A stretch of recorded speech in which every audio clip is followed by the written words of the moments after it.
not waste about any more time.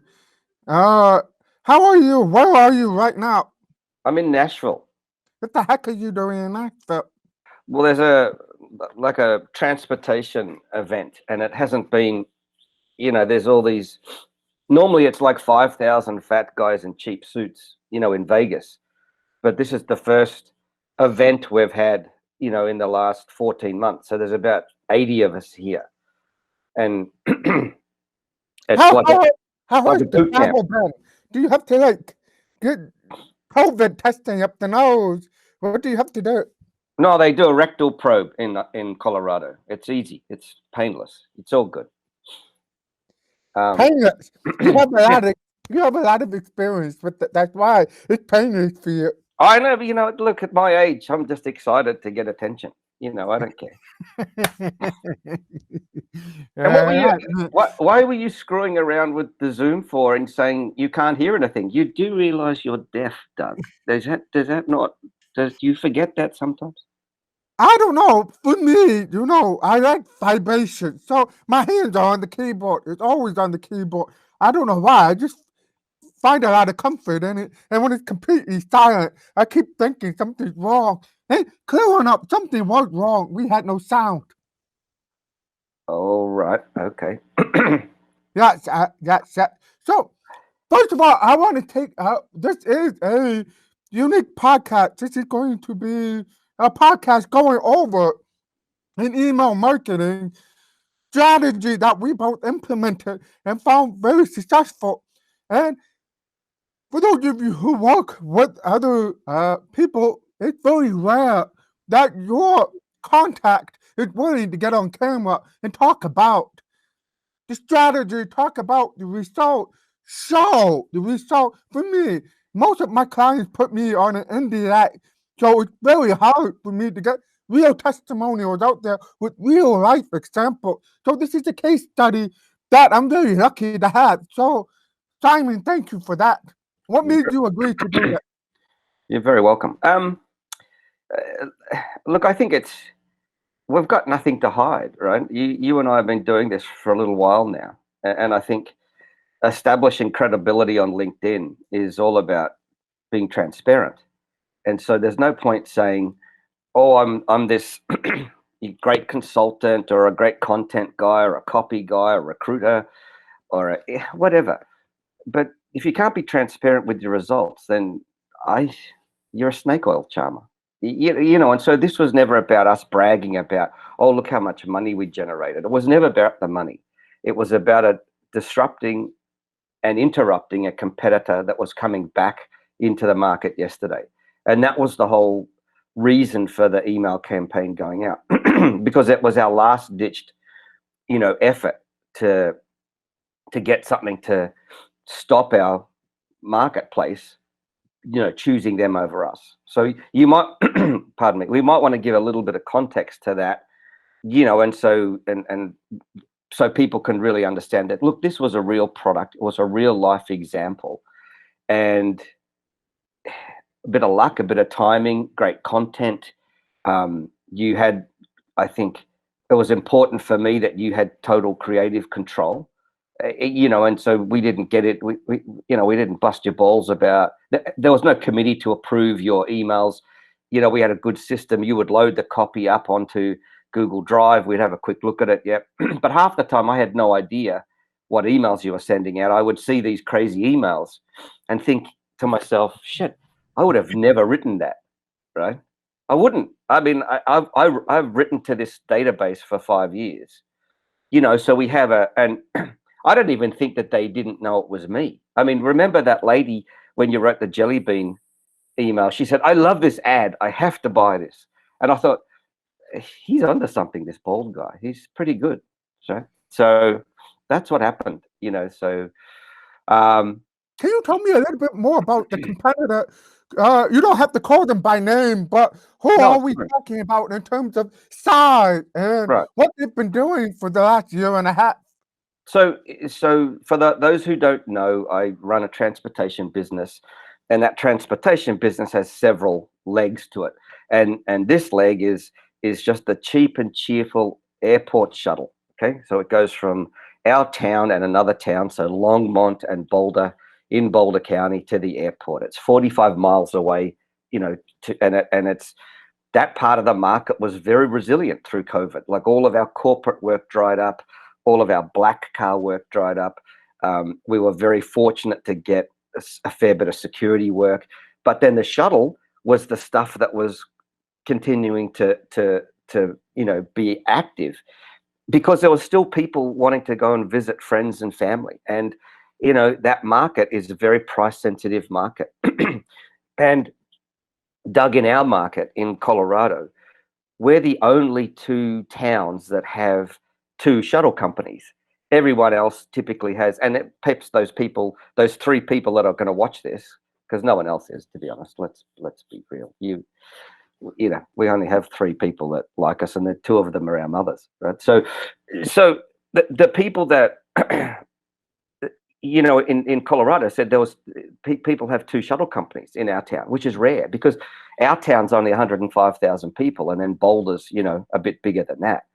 So there's no room for two. And so when the pandemic hit, I was determined that, and we'd given the shuttle business sort of scant regard. We treated it like the poor cousin, because our black car business, our executive transportation arm, our security consulting, and our executive protection business, that was all very buoyant before the pandemic. And then when the pandemic hit, 90% revenue loss, a big old shit factor. What do we do?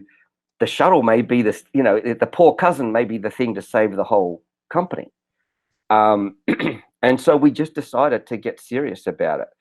We didn't shutter the business. Our competitor froze. So 14 months ago, our competitor, who's about 7 times bigger than us, okay?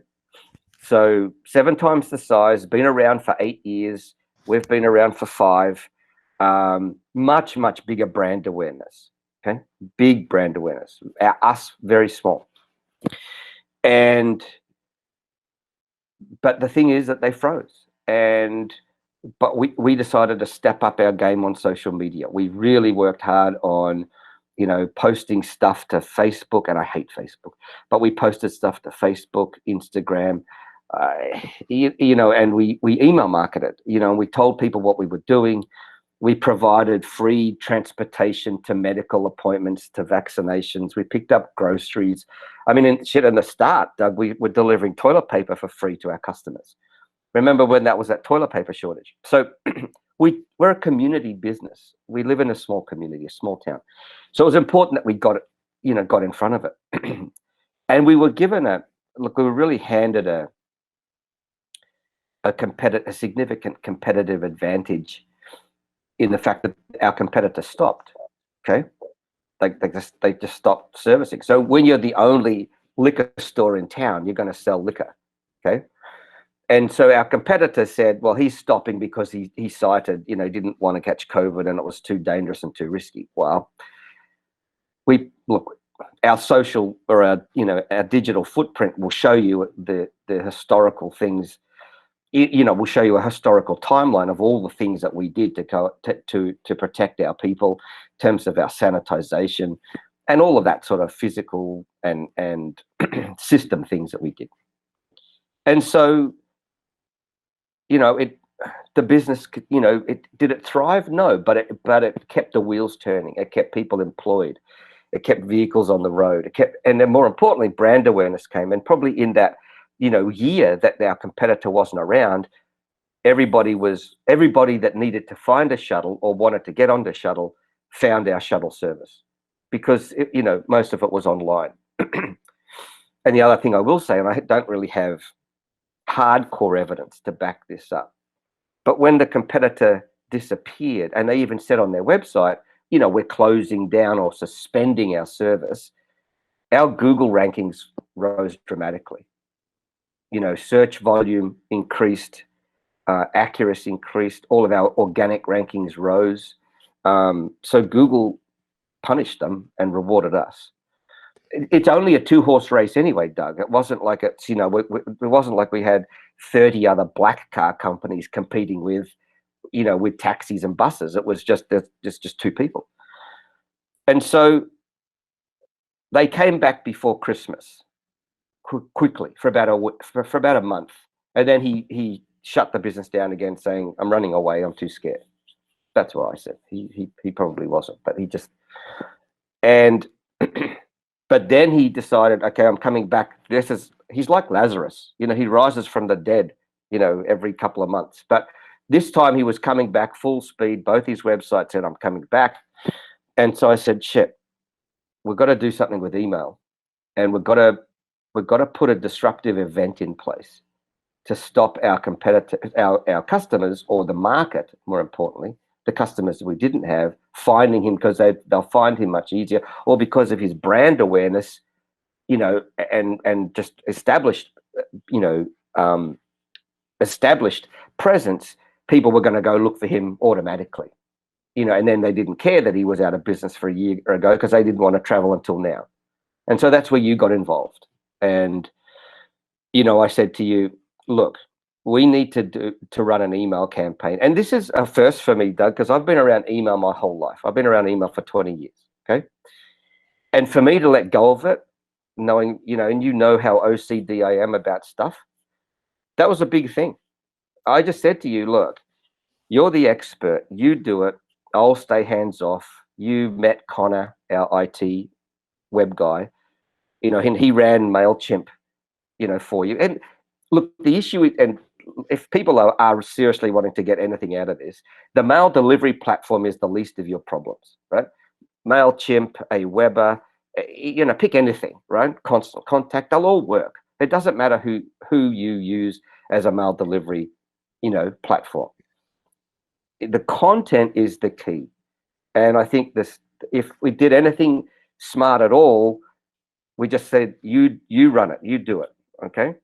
Now, I remember we were laughing at you because it took you a while to get the premise of our pricing, right?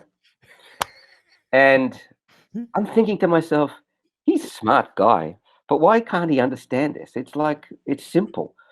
And then you said to us, explain it to me like I'm a 5-year-old. And I said, Doug, we have been explaining it to you, you're a 5-year-old. You're just not that intelligent today. And so I thought that was funny, but it was good because you refused to start until you understood it. Yep. That's exactly right. And so I thought, I have other clients as we speak right now who are getting a little pissy at me because I'm not starting, because I don't understand what it is we're doing. I can't start unless I have that. And I tell them all the time, once I understand that, just move out of the way. But for right now, I sound like you're mentally challenged. Stepchild that's locked in the basement for a couple of weeks. After a while, a miracle happens, and I'll come upstairs and we'll get the party started. But yeah, it took about a month. I remember one whole month. No, don't say a month, because then people think you're going to think you are stupid, and you're not stupid. You were just, we were talking. We were off and on. Yes. The first time we started talking, we were getting ready to go. Then you got slammed by a snowstorm. Yeah, that's true. And then we stopped for a couple of weeks. Then we got back on. Right. So no, not a month. Altogether, it took a couple of days for me to get it. Which was pissing you off. I mean, you were texting me some mean things, man. No, I wasn't pissing me off. We were just laughing, saying, are all people in Chicago this dim? Like, we just couldn't understand. Anyway, so the offer, let's talk about the offer, okay? Because to go back to the audience, we're a shuttle company. We have a competitive product. It's a commodity product. You put you on the shuttle and we take you to the airport. It's $49 normally, okay? That's it. It's very price sensitive. 30% of our market are seniors, and so they'll do anything for $5 discount, right? If you told some of our senior customers, look, the only way you're going to get the discount is you've got to push your wife in front of the shuttle as it comes towards you, they would do it, right? A percentage of people would do it to save the $5. Anyway, so that's the service is a shuttle service from our town or the next town to the airport, $49 one way. So the offer was buy one, get one free, okay? Or 50% off. And I know that took you a while to get through your hairless head. Yeah. And once you understood that, you ran with it. Okay. And so, and here's the other thing that the pandemic, has taught me. No one cares about your business. They care about themselves and they care about how can they save money. So the fact that transportation globally was decimated, or the fact that in Colorado there were 1,000 companies in transportation and now there are only 200 left, no one gives a shit about that. They care about themselves. And so the offer was targeted to say, here's how you can rip off the transportation shuttle company 50%, not rip off, but you know what I mean? Here's how you can save 50%. And people went nuts, not nuts, but I mean, yesterday we sold in the last day, I don't know, I'd have to ask Connor, but I think $4,000 or $5,000 worth of vouchers in the last day. And we and you and I had some fun talking about what was the target, but realistically, this is the most successful campaign we've ever run. If you can generate $50,000, and I said it wasn't about the money. To me, it was about that's $50,000 that's never going to go to our competitor. That's $50,000, dollars worth of transportation that customers have committed to our brand. Okay, 2,000 rides that your competitor will never have. Right. 2,000 rides. We sold individually 2,000 rides. Right. That's true. And here's the other thing that people, I think, need to understand with promotions like this. So when we ran a promotion like this last year, just at the start of COVID, right? We ran a Leap Day promotion and we generated about 10 grand, but that was in 4 or 5 days. Okay. And then we ran a Thanksgiving Day sale, Thanksgiving, and that generated about 5 grand. So here's the thing that you taught me. Extend the campaign. Okay. Because now, and we were talking about this, and as an old email marketing guy, I thought the list is going to get fatigued. You're bombing the crap out of them, Doug. We're going out to them 2-3 times a week, and then we'd ramp it up. I mean, shit, I think yesterday it was like you had ADD. I think how many times we hit the list yesterday? 5 or 6 times? Did we go 4 times? 4 times. Okay, fine. And so, that drip campaign produced the results we wanted. And there wasn't an email that you sent out that didn't generate money, right? I think the best performing email might have made 3,000 or 4,000 in one email. Okay. And whether it was talking about jelly beans or the fact that, I don't know, flying to the moon, or half the goofy shit you wrote about, I just glossed over it and said, oh, people are going to complain, but they loved it because it was human. You connected with them. It was a circuit breaker in their inbox, in the sense that, what the hell is the shuttle company talking about jelly beans for? But we had to get them to open the email and say, oh yeah. And Doug, the funny thing is, the campaign finished at 8:00 Mountain last night. We've had 5 people request vouchers and say, I missed it. Can you please let me in? It's like that Studio 54. No, you can't get in, right? Well, why not? Well, because you can't. And so, you have to be hard on that. No, you can't. So that trains them in the future. Don't ignore my emails. Right. We're really serious. And so I think that was the issue. So it wasn't to get onto LinkedIn and brag about, oh, look at Doug and Simon, they just made $50,000. That wasn't it. Okay. But it was to absolutely disrupt our competitor coming back. I was determined that I wasn't going to waste all the hard work over the last year in terms of building our brand awareness, doing the right thing by the community, staying open, all to have it ripped from our, clutches on a day that our competitor came back. And at least now, and our team are aware of this. And if, people want to go look at all the reviews, because I'm a big believer in, as I said, being transparent and saying, so go to Google Maps and just type in longmontshuttle.com or bouldershuttle.com, and you'll see all the reviews that we have. Of course, we have a couple of people that got pissed off with us. You can't run transportation or any high volume business without one customer that you're never going to make happy. Okay. But we are fiercely protective of our digital footprint. And so, this whole strategy was about putting that disruptive event. So, our competitor now has to fight for every customer, like whether they, and the search begins online. And because we're a small community, and a local business, people talk, and we had a lot of customers call us and saying, "Oh, this is a great thing you're doing. I know it's been a really hard year on you, but you're doing a great thing for the community, giving these half price rides." And then people got wind of it and realized, well, and that's probably our black car mentality coming, where we're saying, you don't have to use those vouchers just for the shuttle. You can book an SUV in Chicago. You can book a sedan in New York. And so people are saying, shit, how could I? Or even in Colorado, you can take your whole family to the Nuggets or the Avs or the Broncos. Quite why is beyond me, but you could, right? And so we let people mix and match the vouchers to use the rest of our fleet, and that also showed off our competitive advantage with our competitor, because he is just a shuttle company, whereas we have a much wider offering and a fleet that can do that sort of stuff. And so, I mean, I think that's where it surprised me. So, and the lessons it taught me was, if you're going to hire a content guy, hire them and get out of their way. Because imagine if you and I were working together, and you would send us the email copy, onto our Google Drive, and we would look at it, and then we would want to have 15 phone calls. No, Doug, you need to move. That's going to upset that person, or you need to move this around or that around. I don't like the title. Well, what do I know? Right? I mean, I'm way too close to the business as the owner.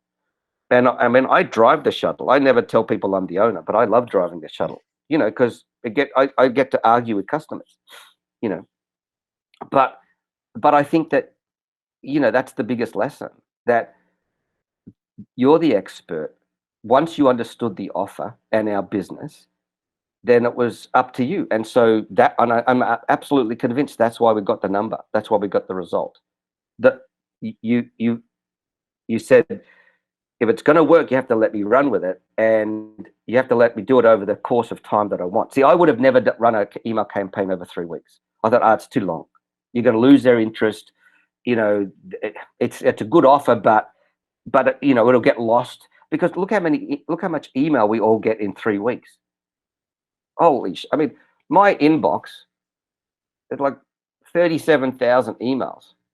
I have 997, and this is my business email. Right. Doug, you just froze. Because I'm looking right at it. It's 997 for my business email, and that's not even coming from clients. That's a lot of junk that's coming in. So, and I think before we run out of time, we're going to run out of time. Yeah, because I'm gonna because it was my fault with the whole Zoom arrangement. We had to get on and off different platforms to make this conversation happen. Anyway, I broke it down to 6 steps, right, to the 50K. And you've been talking about step 1, which is, I think people need to understand the offer a little bit better. Not really 50% off, I mean it is. But if you're going to run a successful marketing anything, you've got to understand your offer.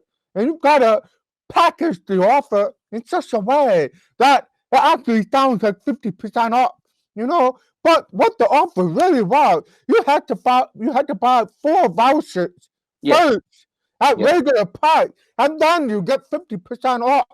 Right. And we sweeten the pot by saying, okay, you don't want to run a shuttle. Fine, here's our black car service. We have an SUV, we have a Mercedes, we have a Sprinter, blah, blah, blah. And we said, hey, the Mercedes is 8 vouchers. You want to drive a Mercedes, if you want to ride in it, 8 vouchers. So in order for anything to start, you've got to create your offer. And most people think the offer is your price. Right. That is not the offer. That's not the correct way. I've been trained over the years via customer feedback The correct offer is when you make the client feel like they're getting a steal. Right. And I think that they did. And so I think people, I mean, two people, one guy bought 50 vouchers and another guy bought 60. Like, you know, and but here's the other thing too, I think that's important for, people that are considering doing this. When you do a promotion like this, you have to understand the mechanics of the promotion, which means that 20% of people will never redeem. Okay. They never will. It doesn't matter, right? And the redemption rate on the last two promotions we ran has, it may not have even breached 50%, but 20% are never going to redeem, and they're not going to care. And we even said that our vouchers don't expire and you can transfer them, because I don't want that liability on our books forever, because it's, but you do have to realize that they will never expire, and you can transfer them. But what I'm saying is that 20% will never redeem, and so that's a huge advantage as a marketer, right, and as a business owner. Absolutely. And I always tell clients, even if you're not running a voucher promotion, let's say you're running, you own a yoga studio, and you're Right. going to say it's $100 an hour per class, and that's your price. That's not your offer. Your offer is, okay, instead of $100, you can take for $75, you Right. can have 3 classes, right? Right. That's more of an offer that somebody will bite on. You're probably thinking to yourself, well, I just lost 2 classes, and you just downgraded the price. Right. That's not true. You gained a client Right. that you could have very easily gone to another yoga studio. Right. Now you've got them. Now it's your turn to deliver the best yoga experience you ever had. Right. Then there will be a repeat customer for a very long time. So don't always settle on, okay, $49, take $9 off. That's not a great promotion. That does not excite me. So your offer has to create a deal for they have to feel like they got something out of it. Like you just said, they stuck it to the transportation business. In reality, 20% will never redeem. That's 20% saved in your pocket. Two, we took away 2,000 rides from your biggest competitor, right? And if your rides are outstanding, that's why if you put your money where your mouth is, and you give them a great ride, guess what? They're going to keep riding you, even when the vouchers run out. Right. They're going to refer funds. So find the win-win for both people. That's what I have to say. So first, create your offer of compelling, attractive offer. And Simon took care of that, as he said, because I couldn't understand that for the life of me for a couple of days. Then I got it. Right. Then step 2. As with anything marketing related, nobody cares about your opinion. Find the research. Find out about your market. Simon told me a lot of things. He told me a lot of things from his experience running shuttle businesses and black car services, but I did my own research. And what I did was I looked at the demographic of every review that he got and his competitor got. And what I noticed was that most of the people who left the review were women and a little bit older than probably 40 years of age. So you're talking about 40 years and up. He talked about senior citizens. I didn't really see that. I saw a lot of 50-year-olds, 60-year-olds, Gen Xers, and baby boomers. Then I went to the demographics of Longmont. And, again, it is a little bit more above median in terms of income, so it's not a poor place to live. So I also looked at Boulder. So I did a lot of demographic research. I'll tell you what, had the research showed me that most people, when booking shuttle and complain about shuttle or praise shuttle, were 20-something, we would not be putting out this kind of content. Absolutely not. Nobody cares. Nobody 30 years old or younger cares about Jelly Bean or, Moonbeam. We'll talk about that in a second. So I knew that the certain segment of the population will understand my stories. They will find them cute. These are the kind of stories that they like to read about. Right. And so I just pumping that away. So second part of this, you've got to understand your market. Without that, you might as well just stop because too many people just make shit up as they go. Don't make it up. Use hardcore demographics. Use your client expertise. Try to figure out what's the best way to talk to somebody. And that's why you got the effect that you did, Simon, because I wrote the email specifically with a 56-year-old woman in mind. I didn't even think about men. I didn't think about younger generation. I specifically was talking to a lady who was 50 or 60 years old who handled the household for her husband. No, that may sound misogynist and sexist. That's okay. But the vast majority of people who are on those Google reviews are women booking and handling flight arrangements. They're doing the bookkeeping. They're all in while their partners are off, traveling or making business happen. Now, that's not to say that there are career women who don't have time to do that, blah, blah, blah. That's fine. But for me, who I was talking to was that client avatar. Does that make sense, Simon? Yeah, and that is actually true. I think it's we don't probably understand or look at that data hard enough. I mean, we just ran the numbers, Doug, on. We took probably 3 months worth of reservation data, and we wanted to find out what was the average time between making a reservation, and traveling. And we worked it out. It's about 3 days. So a person books their plane ticket today, and for 3 days ahead, and that's when they book their shuttle. Okay, but they book the shuttle the last thing. So they talk about traveling, book a plane ticket, and think, oh shit, I got to book. How do I get to the airport? And so I think that was interesting. But I think you did. You absolutely nailed it with the content that just seemed to resonate with that audience. Because in all the email campaigns I've done, I've never had customers write back and say, I love this ad. I have to buy this, right? And also the other thing that was with the data that was undeniable was our unsubscribe rate did not move. Okay. With the volume of email that we were sending, the unsubscribe rate did not move. And I think that that's really important for people to understand that email is far more resilient than you give it credit for. Okay. We didn't go on Twitter. We didn't go on, we had ads on Facebook, but they did bugger all, right? And Facebook brag about the ability to get granular, and you can target these specific micro niches. That was all crap, right? What blew everything out of the water was simple email. That we didn't care about the graphics. I mean, have a look. You look at the emails yourself, Doug. They wouldn't have won a design award, right? Let's be honest, right? But it was the key component of save 50%, okay, on all future trips. And you just kept hammering that point home, and that's why it worked. And every day we would send out an email, and every day we would, see the result. And I think that's what people need to see. People have forgotten about email. They just think, it's the old medium. No one responds to it anymore. It's tired. People won't open it, or I won't get it delivered, or I don't believe you. Well, we can.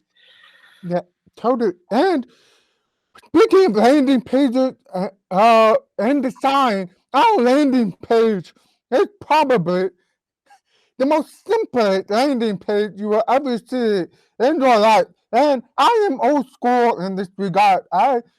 People always talk about, tech tips and tricks. I know nothing about tech tips and tricks. I'm just a writer. But if you look at our landing page, it's real simple. And I followed a very simple formula to get people's attention. First, you've got to attract their attention. Then you've got to create interest in what you have to say. And then you've got to create a desire to do that and drive action. And we hammered home the interest and desire so hard because we were talking about, first we presented the offer, and then we kept hammering the incentives of this being forever.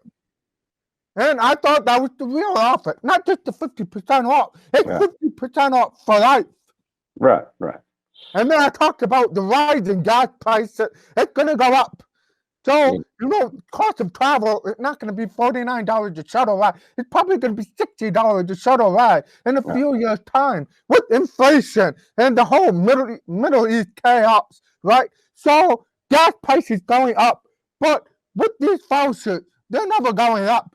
And if you just keep going down, that's all. I was hammering the forever because 50% off fine. People see 50% off often, or 75% off, or 25% off. But very rarely do we hammer home. It's forever.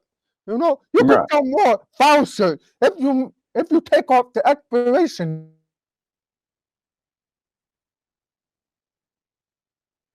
Doug, what the hell? People misunderstand that. They think graphics and winning design award is what gets the client. Absolutely not. The best emails I've ever written, by the way, isn't your campaign. The other campaign, zero graphics.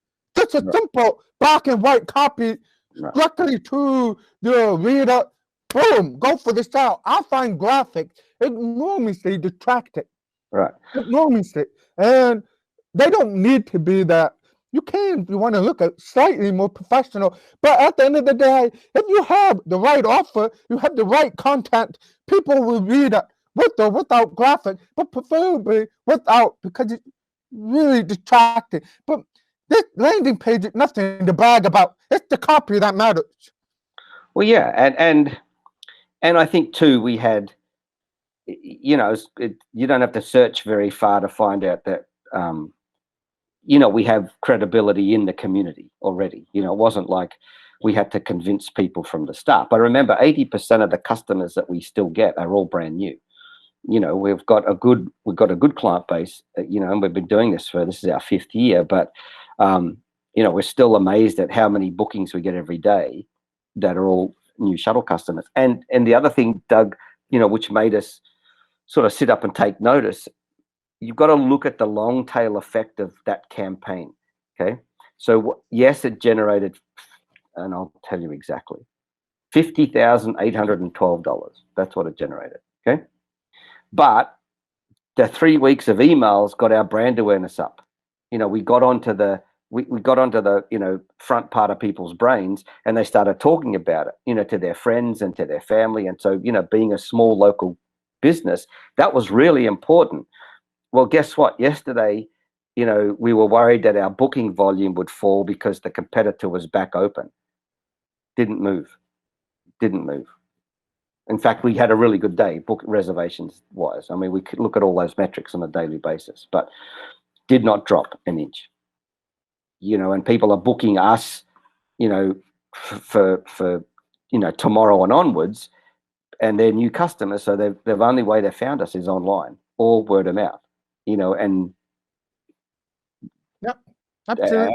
So I think that was important, not to underestimate the importance of that. But as I said, I think it worked because we work well together. So the client and the agency trust each other. Okay, we let you have creative control. We let you determine frequency. You did all this work in the background that we didn't know that you did, in terms of understanding our customer, because you didn't take our word for it. You just went off and did your own research. We didn't get cute with TikTok videos or Instagram or Twitter, even Facebook. We just focused on what we knew, and we had a list of 4,461 people. That's it. Those combined lists. Yep. And yep, I want to make one more point before we move on to the next point. I'm very lucky to work with you because, like you said, the trust was there. You got out of the way. It's unfortunate, but most clients like to debate me, right? Like the business owner, no expertise in marketing.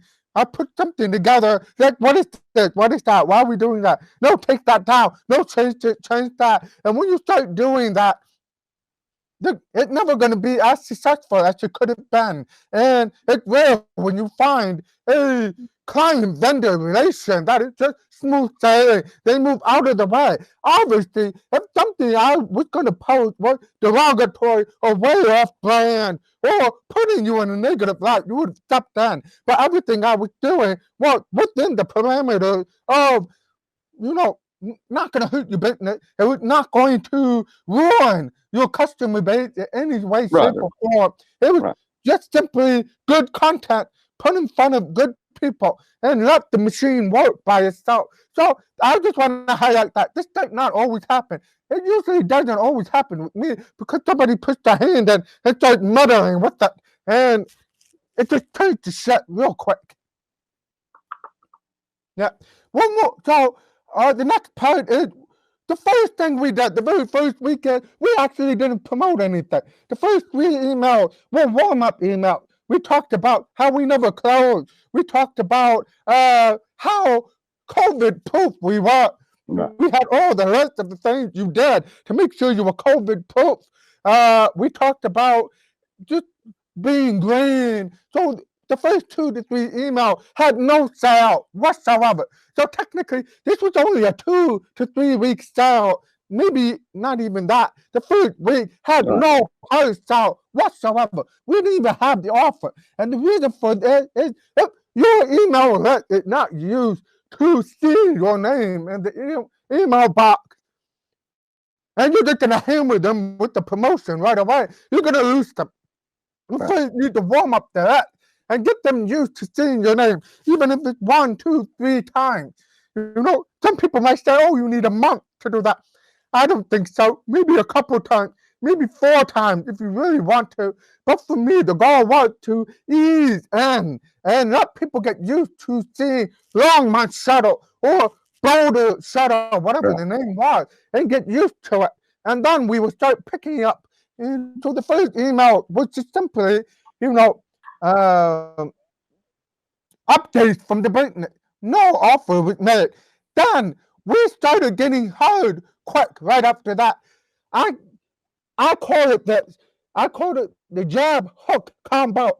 I just made that up. I don't know where it came from, but my idea was that we first got to jab them with the offer, then we hook them with the cute story. Okay, and most businesses jab. They're always jabbing at people. Help 50% off, 50% off. What happens when you do that? It becomes the Bed Bath and Beyond effect.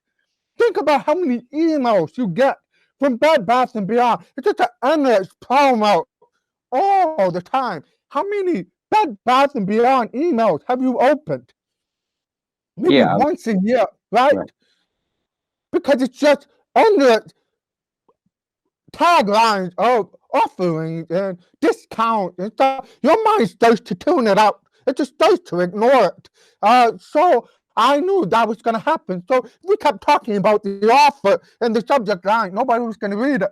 So first was the job, which is be clear, be transparent about what you're offering. Then the next email will actually be something odd. So I wanted to accelerate that. I would start with really light-humored, weird holidays. And the first holiday we talked about was the Jelly Bean story. And I said, Happy Jelly Bean Day, which was a real holiday apparently. And then I would go into, did you know today is Jelly Bean Day? Guess who likes jelly beans? Older people. Well, we I like mean, al that's we not like to al say everybody likes jelly beans, but jelly beans had a place Right.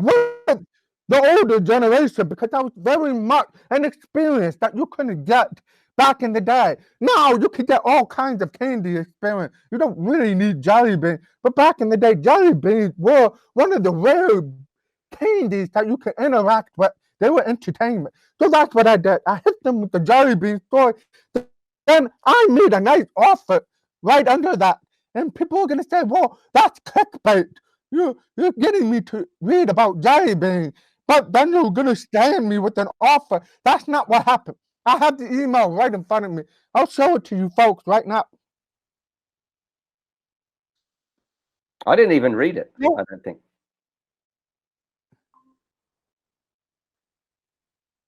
So if you see the subject line is Happy Jelly Bean Day from Longmont Shuttle, your first thought is going to be, what? And then you're going to start reading the email, which is, the copy is not going to wow you. Then you go down to help you celebrate this historic holiday. We're running a huge blowout sale. You can buy vouchers for half the price. Our normal price $49. We're offering vouchers for 50% off. That's $24.50 a ride. Old Ronald Reagan said you can learn a lot about a fellow terrorist by his way of eating jelly beans. But we say you're getting a heck of a deal with 50% off because it's locked in for life. See, it's play. I'm being funny. I'm using the history of the jelly bean sale and flipping it on its head and providing you an offer. And next time, instead, the direct feedback from that one, somebody actually emailed him said, this was a great email. I'm buying vouchers from you. So that's the jab hook combo. And we did that 3 emails a week. So it's jab hook jab. And then the following week, same combo. It will be up to 4, which is jab hook jab hook. So we have 2 or 3 funny stories per week. And went all the way up to, dinosaurs eating rocks. Did you know that dinosaurs ate rocks to help their digestion? And I said, maybe they died from kidney stones. And that email got a lot of sales, right? And it's all about trying to get open. If your emails are not getting open, it doesn't matter how good your offer is. So if you're always constantly hammering in how great your offer is, eventually the list is going to fatigue. It will get pissed off with you. You will see unsubscribe or just plain ignore you or leave you in the promotion tab. So it's all about getting people to open. Simon, do you want to add anything to that? Well, yeah, we didn't have people, I think I saw one email of a lady saying, you're killing me with all these emails. I've only used you twice. I don't live in Colorado. And so, of course, it wasn't relevant, well, for her, but one person complaining out of, 4,500. That's one out of 4,000. Yeah. Yeah, it was just nothing, right? So, and I haven't checked what the actual unsubscribe rate on the list was over the 3 weeks, but it was nothing. I mean, it was no more than us sending out, emails that are bouncing or email accounts that are closed down. So that wasn't the issue. So I think that's, so look, I don't want you to get too much of an ego. You did a good job, for a guy that lives in Chicago, you did a pretty good job, right? And we do have fun working together because it's you got to let my advice to small business people is, if you're going to hire a consultant or a contractor or an agency, just let them do their job, right? Like I'm too busy anyway, Doug, to I was either on the road or traveling or what I was doing, it's too busy. And so, and also, look, I had great faith in you and Connor to be able to execute, and you did. And, I was watching stuff from a distance, but we wouldn't have got anywhere near the result if I was being, anal about it and saying, no, that's wrong. Right. I mean, I know the email space quite well because I've been doing it a while, and I would like to think I know how to write. Okay. But you're a good writer. But I don't know how to do that, right? Or I wouldn't have done that. And I think that's admitting what you're good and you're not good at, that's the first part. And so I think that it was a lot of fun. It wasn't, they said it wasn't about the money, but it was absolutely about stopping a competitor dead in their tracks. And I think that's what we achieved.